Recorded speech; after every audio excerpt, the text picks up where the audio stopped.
তো hello friends, আমি দিবাকর। আর আমি ধান থেকে একটা খুব সুন্দর গিফট পেয়েছি। আর তার মধ্যে প্রত্যেকটা জিনিস খুব সুন্দর, খুব সুন্দর সুন্দর স্টিকার পেয়েছি আমি। একটা জার্নাল পেয়েছি। জার্নালটা তোমাদের সম্পূর্ণ এক্সপ্লোর করাবো। আর তার আগে এই কার্ডটা আমি দেখাই। এটা জাস্ট একটা কার্ড, আর তার উপরে খুব সুন্দর লেখা আছে যে dear Dibakar, trading is the hardest way to easiest money. People think trading require just capital, but as you know by now. তো এইটুকু পড়েই আমার খুব ভালো লাগলো। পুরোটাই পড়েছি, বাট এখানে এইটাই লেখা আছে যে ট্রেডিং থেকে ইনকাম করা কিন্তু খুব হার্ডেস্ট ওয়ে, খুব কঠিন রাস্তা, বাট খুব ইজি মানি এখান থেকে কিন্তু ইনকাম করা যায়। তার মানে হচ্ছে খুব পরিশ্রমের সঙ্গে ইনকাম করতে হয়, খুব হার্ডেস্ট ওয়ে, কিন্তু মানি কিন্তু খুব ইজিয়েস্ট।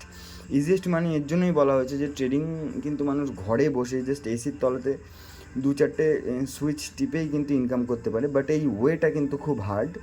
আর তারপরে লেখা আছে যে people think trading require just capital, but as you know by now.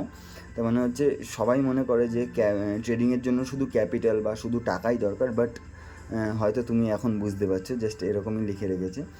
তার কারণ হচ্ছে যতদিন যে প্রফেশনে থাকবে সে আস্তে আস্তে সেটাকে শিখতে থাকবে, সেইটার বিষয়ে জানতে থাকবে। তো যাই হোক, এরকম একটা কার্ড দিয়েছে, খুব ভালো লাগলো।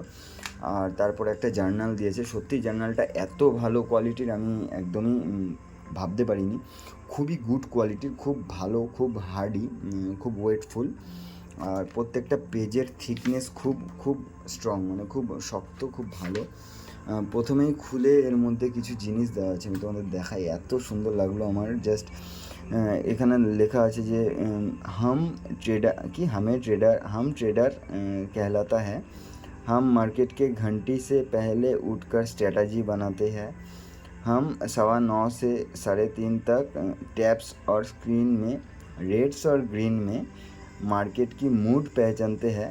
हम भाव को भगवान, चाय को महान और चार्ट्स को कमान मानकर बाई और सेल की तर चलते हैं। তো যাই হোক, এরম ধরনের খুব সুন্দর লেখা আছে, মোটিভেট করার মতন। আর তার নিচে একটা ছবি দেওয়া আছে, দেখো। এটা হচ্ছে 1875 সালে, তো যখন কম্পিউটার ছিল না, তখনকার দিনে কিন্তু এইভাবেই ট্রেডিং হতো বা স্টক কেনা বেচা হতো।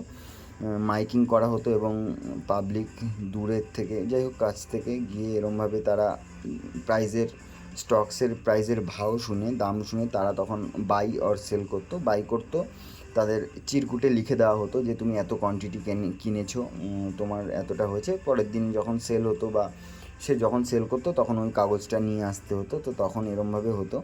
আর আজকাল আমরা এখন এই জেনারেশনে ঘরে বসে জাস্ট কম্পিউটারের সঙ্গে এই কাজগুলো করতে পারছি, ঘরে বসে সম্পূর্ণ করা যায়। তো খুব সুন্দর মোটিভেট করার মতন জিনিস লেখা এখানে।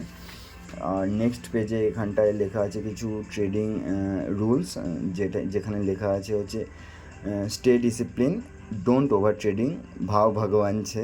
বাহ, খুব সুন্দর। Always stick to your plan. জিনিসগুলো সবকটাই কিন্তু খুবই ইম্পর্টেন্ট, যারা ট্রেডিং করে সবার এই জিনিসগুলো মাথায় রাখাই উচিত। Always stick to your plan, তার মানে হচ্ছে তুমি সবসময় নিজের প্ল্যানেই স্ট্রিক থাকো, আদার্স কোনো কিছুতে না।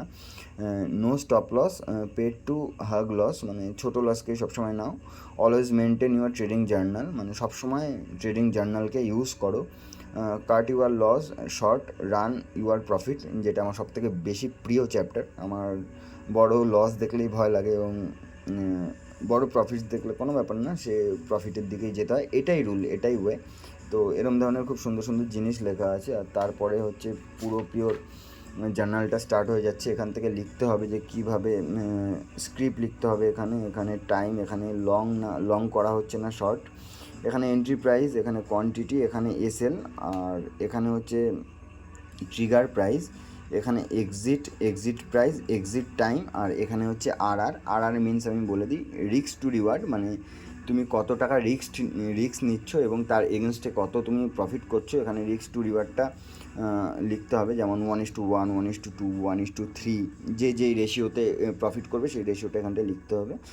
এখানে পিএনএল, এখানে অ্যাকাউন্ট রিস্ক, মানে তুমি তোমার টোটাল ক্যাপিটালের কত পার্সেন্ট আজকে রিস্ক নিলে, এইটা লিখতে হবে। তো যাই হোক, খুব সুন্দর ট্রেডিং জার্নালটা আমি পেয়েছি, খুব ভালো লাগলো। আর এখানে হচ্ছে মাই রুল, তুমি তোমার রুল লিখতে পারো। তো এরকমই একটা জার্নাল আমি পেয়েছি।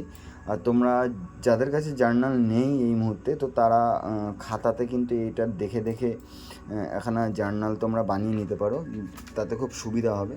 যা অনেকেই বুঝতে পারে না, বাস যখন আমি একটা টাইমে বুঝতে পারতাম না যে কীভাবে আমি জার্নাল লিখবো, কীভাবে আমি লিখবো। তো এই আমি তারপরে জাস্ট অনলাইন থেকে দেখেই, আমি গুগল থেকে দেখে কিন্তু আমি খাতাতে, নর্মাল খাতাতেই কিন্তু আমি সব কিছু এরকমভাবে লিখে রাখতাম। এই যে আমার সেই খাতা, তাই এর মধ্যে সব কিছু লেখা আছে, নেক্সট অনেক ভেতরে আছে। আর এখন আমি এই জার্নালটা পেয়েছি, খুব ভালো সুবিধা হবে এটাই আমার লিখতে। তো চলো, ভিডিওটা আমি ক্লোজ করছি। Tata, by.